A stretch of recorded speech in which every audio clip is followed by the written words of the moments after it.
Assalomu alaykum, hurmatli talabalar. Darsimizni boshlaymiz.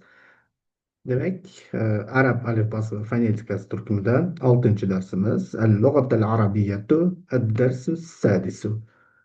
Demak, bugungi darsimiz ha va ha harflariga bag'ishlanadi. Rejamiz ham o'z-o'zidan ikki qismdan iborat. Birinchisi ha harfi yozilishi va qo'llanishiga bag'ishlansa, ikkinchisi ha harfining qo'llanishiga bag'ishlanadi. Ha harfi P undash tovushini ifodalaydi.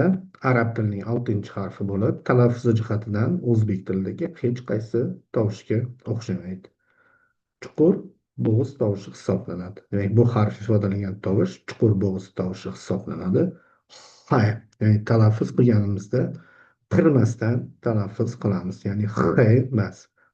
Hay, hay. To'rt ko'rinishli harf va abjad hisobi 8. Demak, bu arab alifbosining 6-harfi. Ko'rib turibsiz harfni. Bu yerda demak ha harfi harakatlar yordamida o'qilishi fatha harakati bilan ha, ha, kasra harakati bilan hi hamda domma harakati bilan hu, haqibatun, haqibatun yoki haqiba. Bu sumka degan ma'noni beradi, portfel. Portfel so'zining yana boshqa variantlari ham bor. Demak, alohida shakli ko'rib turibmiz. Demak, 3dan 1 qismi satrdan tepada, 3dan 2 qismi satrdan pastda yoziladi. So'z boshi qismi, demak, to'liq satrdan tepada, so'z o'rtasi qismi ham to'liq satrdan tepada yoziladi va so'z oxiridagi qismi xuddi alohida shakli kabi 3dan 1 satrdan tepada, 3dan 2si satrdan pastda yoziladi. Demak, quyidagi ikki qatorda alohida shaklning qanday qismi satrdan tepada va qanday qismi satrdan pastda bo'lishi ko'rsatib o'tilgan. Shu orqali biz harfning qaysi qismi satrdan tepada va qaysi qismi satrdan pastda yozilishini bilib olishimiz mumkin. Demak, ha ishtirokidagi so'zlar. So'z boshida kelganda hallabun, hallabun bu halimun. Sutdan, demak, sut so'zidan sut sog'uvchi so'zi yasalgan hallabun, hallabun. Keyingi so'zda ha so'z o'rtasida kelgan holati. Demak, to'liq satrdan tepada. Nahnu, nahnu.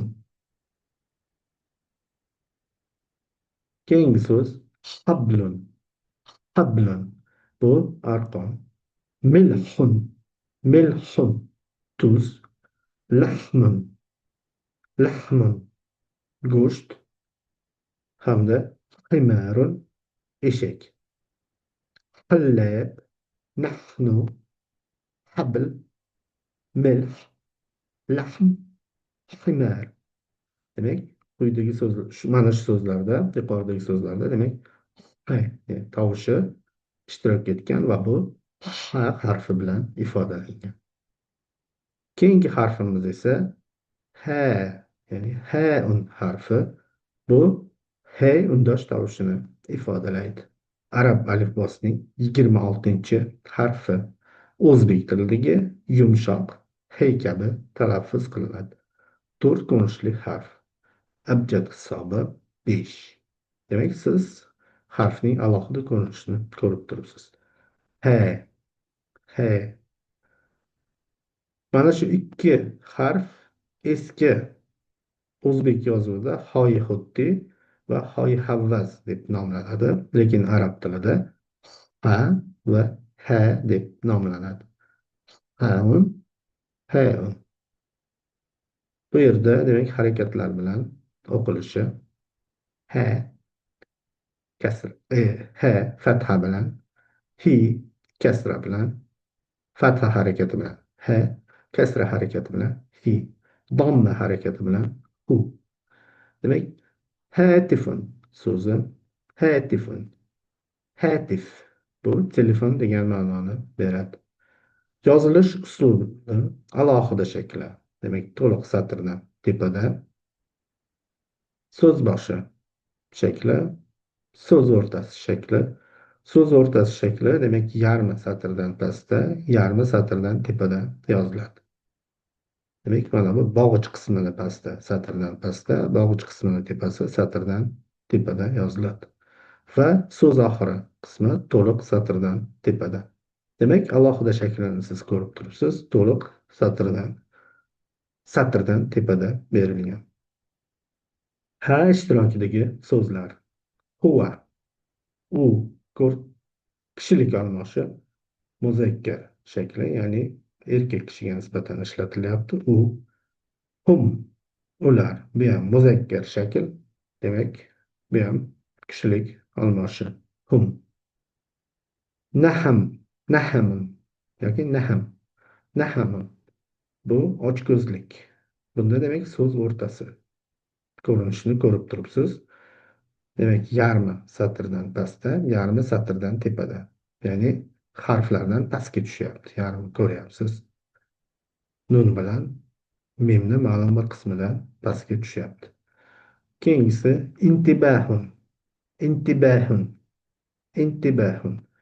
Bu diqqat degan ma'noni beradi. Nabihun. Nabihun. Bu ziyoli. Huna. Huna. Bu yerda. Huna. Bu yerda. Shuningdek, hal. Bu so'roq gaplarda ishlatiladigan yuklama. Hal. Hal anta talibun? Sen talabami? Sen talabamisan? Shu tarzda ishlatiladi. Hal, ya'ni o'zbekcha miga to'g'ri keladi, faqat so'z, ya'ni jumla boshida keladi, gap boshida keladi. Demak, hal. So'zlarni qaytadan o'qiymiz. Huva, hum, naham, intibah, nabih, huna, hal. Hurmatli talabalar, mavzuni mustahkamlash uchun sizga quyidagi savollarni taqdim etamiz. Birinchisi, ha harfi necha ko'rinishli harf? Ikkinchisi, ha harfi necha ko'rinishli harf va uning har bir shakli yozilishini yodga oling. Va uchinchi savolimiz ham birinchi, ikkinchi savollarimizni to'ldiradi. Ha va ha harflari ko'rinishlarini yodga oling. E'tiboringiz uchun rahmat. Sog' bo'ling.